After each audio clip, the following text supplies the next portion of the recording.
It will be hard. Thrive in the hard, learn from the hard.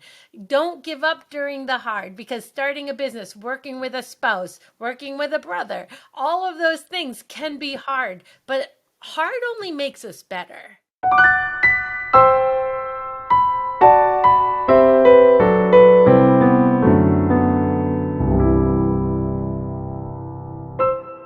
Hey everyone, welcome to the Married in Business podcast. Today we have an awesome guest, Miss Heather Wilson from the company GiveSendGo. She's a co-founder of a Christian crowdfunding platform and owns it with her family members, has a family to manage as well, and so great topics to talk about today. How are you, Heather?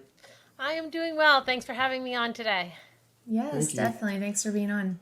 So can you tell us a little bit about GiveSendGo, and then also talk about kind of your story of what led to it and kind of your family dynamic that you have going on? Sure. So I actually come from a very large family. I have 6 brothers and 5 sisters. We grew up in southern New Hampshire. And about 9 to 10 years ago, a bunch of siblings were sitting around, and my sister brought up she'd been seeing GoFundMe and was talking to some friends and was like, is there any faith-based, because we are a big Christian family. We believe that, there's more to money in this world that's important. And so we were like, is there any faith-based crowdfunding platforms out there similar to like GoFundMe?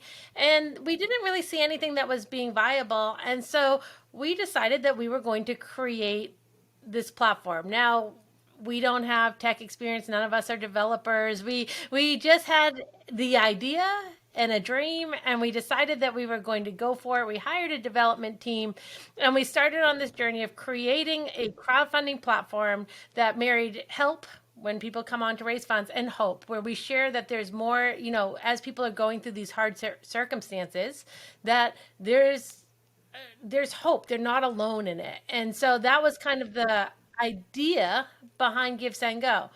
My husband and we have 6 kids. So life is busy. A daughter came with my husband. And so when we got married, I had a built-in 8-year-old. She is now grown up, married, and has 3 of her own kids. So that makes me grandma, or Lolly, they call me. We are Lolly and Pop. So lollipop. And then I have a 23-year-old who works for me at GiveSendGo. I have a daughter who is in the local university here. And I have a son who is 17, just graduating high school. And we thought that was our family, those 4, great size family, perfect. And then when I was turning about 40, I found out I was pregnant unexpectedly. And so my daughter came along. She is now 8, but we had this 10-year gap in our family. And so with that being said, we decided we would fill the gap, and that can be a story we go into if you'd like, but we decided to fill the gap, and we ended up adopting a child who is now 13. Awesome. So that makes up our family, and it keeps me busy along with running GiveSendGo and watching the adventure there. That's amazing. I love hearing about that. We have our son, he's 9, and sometimes I feel like with running a business and our son, our plate's full, but I love that you can always add more, and I feel like a lot of times people get these circumstances and they find time to make everything work. You just kind of figure it out. So I think that's awesome. So tell me about the big family dynamic, because I'm actually an only child. So that's something that's very different to me. How do you, obviously the parents can't always be with each kid all the time. So how do you manage that? And then also, I guess, also talk about how the large family dynamic molds into how you're running your business with GiveSendGo. Sure. Growing up in a large family, my family is only half the size. So, I really can't complain It much. doesn't Like, seem that. I want to say to my mom, like, I don't feel like I can complain about laundry because you had double the laundry that I have, right? Yeah. But, you do it one step at a time. And that's, when you have 1 kid, it's busy and it's hard. And then you have 2 kids and it's busy and it's hard, and 3 kids, it's busy and it's hard. And you just adapt. And that is just the way life is that you do what is put in front of you. And that's why I always actually say, like, step out to the challenge because you'll rise to the occasion. If you try to overthink everything before you decide to do it, you won't do anything because you'll go, oh, you'll find all the reasons why you shouldn't.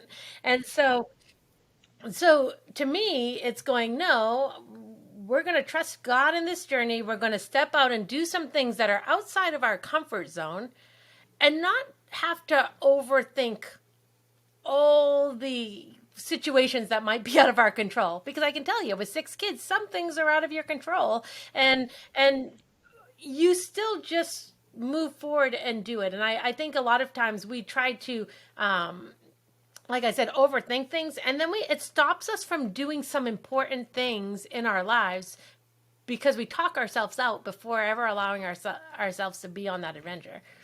Yeah, we talk about that too. There's never going to be a perfect time to jump in and try something new. You know, whether it's a new venture, like you said, growing your family, sometimes you just have to take that leap of faith and go for it. That's one thing we love talking about on our podcast. Well, that's also a lot of principles that apply to running a small business too. So just, the being adaptable, you're always solving problems. And so I can see where, you've jumped into the GiveSendGo. Can you tell us a little bit how starting that up and then where you've grown from there too? Sure. So like I said, about 10 years ago, the idea came to us. And then from there, we just decided we were going to hop right in. Again, we could have talked ourselves out of it because we had no experience. Oh, yeah. I've never been to college, and now I'm running a multi-million-dollar international business, right? So like I could have said, there's no way that I'll ever be able to grow this, but it was an idea that we took hold of, and we said, no, we're going to just start it and see where it goes. Year over year, we were waiting for it would say when GiveSendGo takes off, right? When it just explodes. And with any business, I think that it's often that we think we have the best idea and that we put it out there and it's just going to magically expand right away. Because it's such a great idea. But that's not the case. I don't know any business.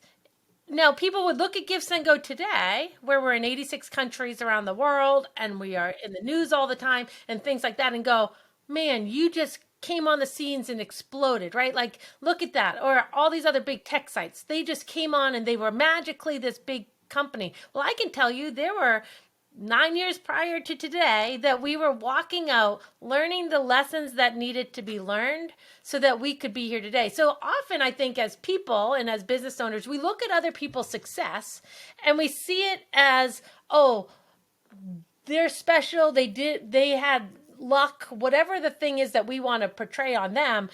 But really, they've just been through the same journey. They've had the ups and downs. They've had to learn the lessons. They've had to take the steps. And, it would be fake for me to come on and say, oh, we just launched this website and immediately we were in 86 countries overnight and the number 2 crowdfunding website. No, that's not how it went. There were probably 6.5 years. We weren't hardly paying ourselves and our spouses, my brother and I, who are running the company now, our spouses would look at us and be like, how long are you going to continue trying to make this work? Every dollar that came in went right back to the business because we bootstrapped this thing. And a lot of lessons went into making us who we are today. And again, for your listeners, that's what I would want to say. Don't give up in the hard. Don't look at other people and say, well, look at them. They just had all this luck, or look at how this happened for them. In anything that is done successfully, a lot of time and work goes into it. So don't expect, no matter how great your idea is, don't expect to not have to put in that time and hard work to make it something. There is a line in the song that your story reminded me of. It's called, "It only took me 9 years to become an overnight sensation." 100%. That's it. That song describes our journey. Can you talk a little bit about the process you had for growth? Did you do marketing? How did you go? I know it took a long time, but what was kind of your process or your plan behind how you got to be the second biggest crowdfunding? Yeah, it's a great question. So really, when we first started, like I said, we bootstrapped this. So we didn't take any large funders or, fund people to give us money to get this going. We took out a small loan to build the website. And then anytime money came in, we put it right back out to marketing because we knew we had to. Now, at the beginning, there really wasn't much money to put back into marketing. And so we had to become so creative in trying to figure out how to get people to use GiveSendGo, because we knew we needed to get people to come on and create campaigns so they could share it and raise money. So we were begging people we knew, hey, don't you need to raise money for something? Now, the thing is that a lot of times we use this phrase, you can die by 1,000 paper cuts in a new business. You can die by doing way too many things or having way too many focuses when you first start out.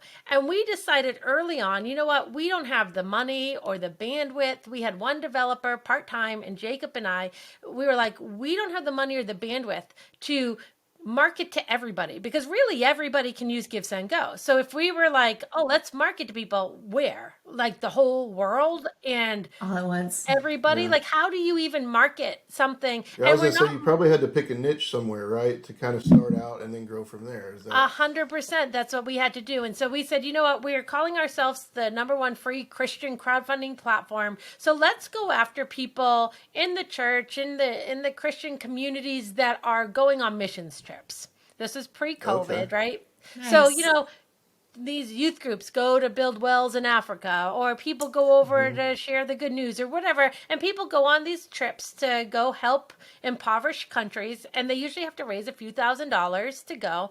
And so we said, That's let's really have this be our niche to start with, and hopefully expand from there. And again, it took us being creative. We would spend hours on social media finding the ways around, finding people who had other crowdfunding campaigns on different sites and going and saying, hey, you should start one on GiveSendGo. We would find tragedies that happened and say, hey, you should start a campaign. We did a lot of just legwork in trying to because we didn't have the money to just throw at marketing. But I can tell you, it really built us to where we are today, because even though we have a great marketing budget today, we are still as cautious about where we put our money, and we want to be as good stewards and wise about where we put our marketing dollars today, having a much bigger budget than the $100 a week or whatever it was back then. And so it was good lessons learned. And again, I think one of the themes of this today could be, don't hate the hard. It will be hard. Thrive in the hard. Learn from the hard. Don't give up during the hard, because starting a business, working with a spouse, working with a brother, all of those things can be hard. But hard only makes us better. If life was easy, we would just stay comfortable. Yeah, I feel like that's where the most growth comes from. And I feel like that's where, we're people of faith. I feel like that's where God can come in. And sometimes it's like, I can't do this on my own, but you're praying and God shows up. And then for us, that's what makes our faith stronger, to say, God showed up here and he got us through. And whether it's whatever you're going through after that, it makes the good times seem better as well, because you're like, oh man, that was so hard. But now you're, kind of reaping the blessings that you got. And then the next time something hard happens, you go, wow, I've built up some knowledge of the faithfulness of God, because he was faithful then. So now I can trust him here. And so going through those hard times as a believer, those are the times that made my faith in my dependence that God was in control and I didn't have to be in control so much better. Now, GiveSendGo, we have expanded. We are not just a platform for Christians. This is not a place like, hey, you have to sign a statement of faith or tell us what you believe. We are a platform for everybody. We want to allow anybody who needs to raise funds, even if we disagree with them, we want to give them a platform to share their story and raise funds. Now, in today's culture, that's almost unheard of. Yeah. I know. That was actually going to be one of my questions, because did you guys see a kind of a surge in a surge in use kind of when, some causes on the other platforms are saying, "Yeah, we're not going to let that one stay on here." Did you see any surge there, or how do you handle that? Because I'm sure there's some stuff that you're like, yeah, I don't know this. What's yeah. the How did you handle how that? do you handle those types of situations? Yeah, and those were and are continually hard because we all have our own sense of what justice looks like and what morals and all of that. Every single person, even people who disagree with my stances, they have their own, they're operating out of their sense of justice and their sense of morals and their sense of what is right and wrong. And so what first happened, so we were walking along growing year after year, but it was kind of slow, and then we found ourselves in that really horrible time with riots happening and the George Floyd thing happening, and a lot of political unrest, and we saw campaigns being taken down by other platforms, and we decided that we were going to allow them on our platform. Well, that didn't make us popular with a lot of people. So there are just as many people who don't like that we offer freedom to people to fundraise as there are the people that value the freedom we offer. And it all comes out of that sense of justice that people have. And so it is still a hard line to walk, but we've become very solid in who we are. So these are things, again, as you start a business, as you start with your husband or wife or your brother or whoever you are in starting a business, you need to talk these things through. What are your principles? Where are you standing? What is going to be important to you? So we came up with our mission statement that even though we were for everybody, our whole goal at GiveSendGo is to share the hope of Jesus through crowdfunding. So we said, okay, anything that we allow on GiveSendGo, our goal is going to be to share the hope that we know is found in Jesus with people. And so we said, how can we do this? We said, well, let's hire a prayer team. So we actually hire people that call every campaign that comes on our site and says, hey, I just read your campaign. I see you had a house fire. I see you have cancer. I see you're going on a mission trip. I see you're adopting. I see whatever the case is. Can I just pray with you right now? Like, what's going on? Let me hear your story. And people, whether they have any faith base or not, because a lot of people are atheists or don't believe in any sort of higher power, they can't believe that we would take time to call them and care about what they're going through. And our world, the reason the world is looking the way it is today, or the things we're being told, is because people feel hopeless. And so when we allow campaigns on GiveSendGo, it's not because we agree with that person's stance or even like what that person did. We allow it because we want to share hope with that person, because that's the only way that situation's going to change. And I feel like in some aspects, I'm married to my brother, right? We talk all the time. Like we are joined at the hip. That's the thing.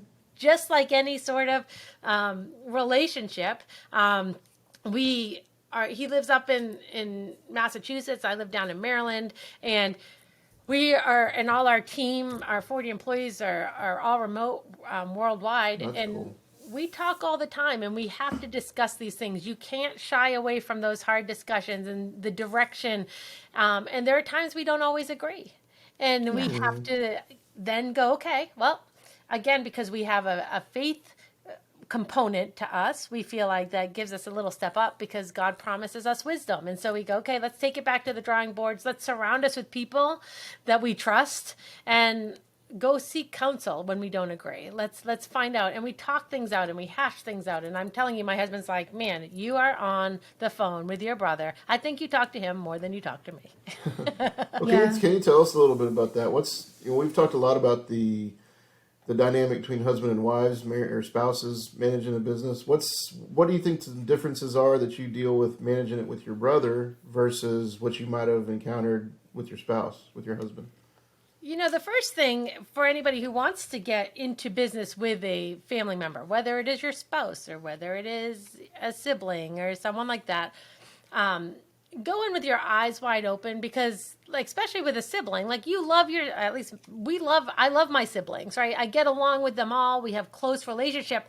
And so what happens there, because you love them and you have close relationship, you sometimes ignore some things that you wouldn't ignore if you were looking out at a partner that you are hiring in, right? That sounds familiar. That sounds very familiar. You Yeah, gotta it's let some things go.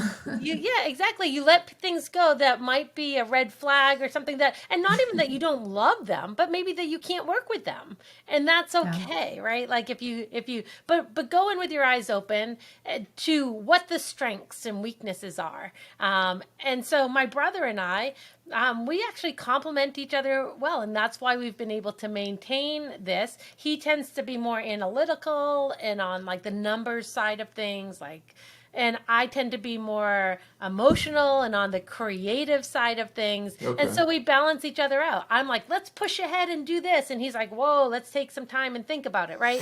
And there's this constant, it's not always easy because he wants to slow down. I want to go faster. But there's a constant tug. And I think those are good things, again, to have. You don't want to be in something where you just have a yes man around you. I've seen businesses fail because the CEO, the owner only surrounded themselves with people who would say yes. You need people who will challenge you. And sometimes that's your spouse or your brother. We deal with the same thing.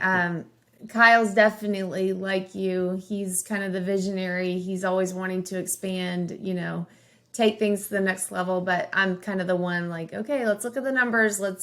We've had a very organic growth over the years, and, we went from 3 tractors, to 5 to 8 to 11 to 14 to 17 to 19 to 24. Now we have 28. So, I think growing like that, but having that person to kind of reel you back in, because sometimes I know if I just say, yes, let's do it. I mean, he's there, and I'm like, okay, let's maybe not right now.